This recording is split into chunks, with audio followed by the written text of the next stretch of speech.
আপনার বাচ্চার কি সারাক্ষণ সর্দি লেগে থাকে? নাক দিয়ে পানি পড়া, ঘন, ঘন হাঁচি কিংবা শরীরে কি ছোট, ছোট লাল চাকা বা অ্যালার্জি দেখা দিচ্ছে? অনেক ওষুধ খাইয়েছেন কিন্তু কাজ হচ্ছে না। তাহলে আজকের ভিডিওটি আপনার জন্য। আজ আমরা কথা বলব ফেনাডিন ৩০ মিলিগ্রাম সাসপেনশন নিয়ে। এটি কেন দেওয়া হয়? সঠিক নিয়ম কি? কোনো পার্শ্ব প্রতিক্রিয়া আছে কিনা? শেষ পর্যন্ত দেখুন, কারণ ডোজ ভুল হলে কিন্তু হিতে বিপরীত হতে পারে। যেমন ফার্মেসি চ্যানেলের পক্ষ থেকে আমি Shahinur Alam, Bangladesh medical and dental council নিবন্ধিত একজন মেডিকেল অ্যাসিস্ট্যান্ট।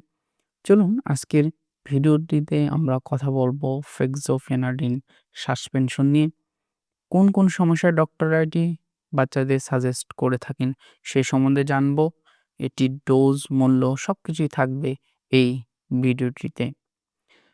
ফেক্সোফেনাডিন তথা ফেনাডিন সিরাপটি বাজারে ৩০ মিলি আর ৩৫ মিলি আকারে ফাইলে পাওয়া যায়। ৩০ মিলি সিরাপের বর্তমান বাজার মূল্য ৳৩৫ আর ৫০ মিলি সিরাপের বর্তমান বাজার মূল্য ৳৫৫।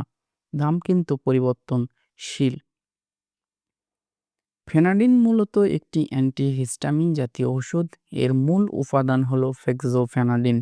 সহজ কথায় বলতে গেলে এটি অ্যালার্জির জম।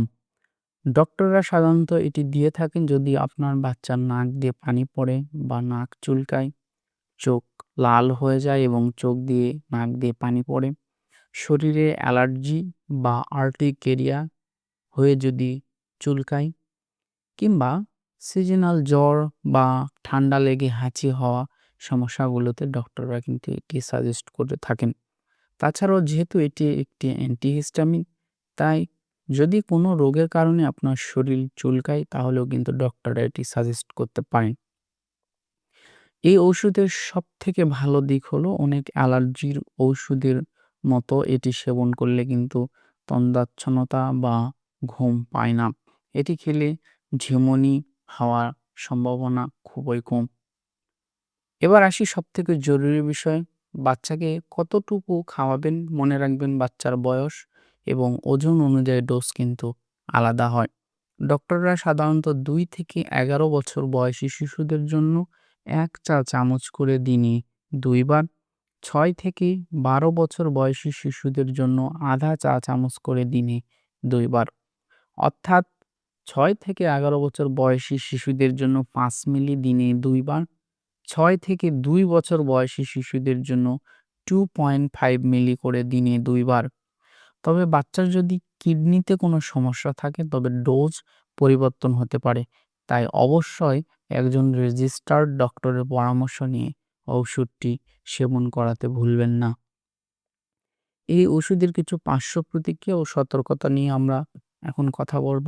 সব ওষুধেরই কিছু না কিছু সাইড ইফেক্ট থাকতে পারে। ফেনাডিন খেলে কারো, কারো ক্ষেত্রে সামান্য মাথা ব্যথা, বমি, বমি ভাব কিংবা মুখ শুকিয়ে যেতে পারে। তবে এগুলো খুব একটা গুরুতর নয়। যদি বাচ্চার এই ঔষধের কোনো উপাদানে আগে থেকে অ্যালার্জি থাকে তবে এটি খাওয়ানো যাবে না। আর বোতল খোলার আগে অবশ্যই ভালো করে ঝাঁকিয়ে নেবেন। আপনার বাচ্চার অ্যালার্জির সমস্যায় আপনি কোন ঔষধটি ব্যবহার করেন কমেন্ট করে আমাদের জানান। আর ভিডিওটি উপকারী মনে হলে লাইক দিন এবং অন্য মা-বাবাদের সাথে শেয়ার করুন যাতে তারাও সচেতন হতে পারে। স্বাস্থ্য বিষয়ক এমন আরও ভিডিও পেতে আমাদের চ্যানেলটি সাবস্ক্রাইব করুন। মনে রাখবেন, অনলাইনে ভিডিও দেখে বা বন্ধুর পরামর্শে কখনো কোনো ঔষধ সেবন করবেন না। ওষুধ সেবনের পূর্বে অবশ্যই একজন রেজিস্টার্ড ডক্টরের পরামর্শ নিন।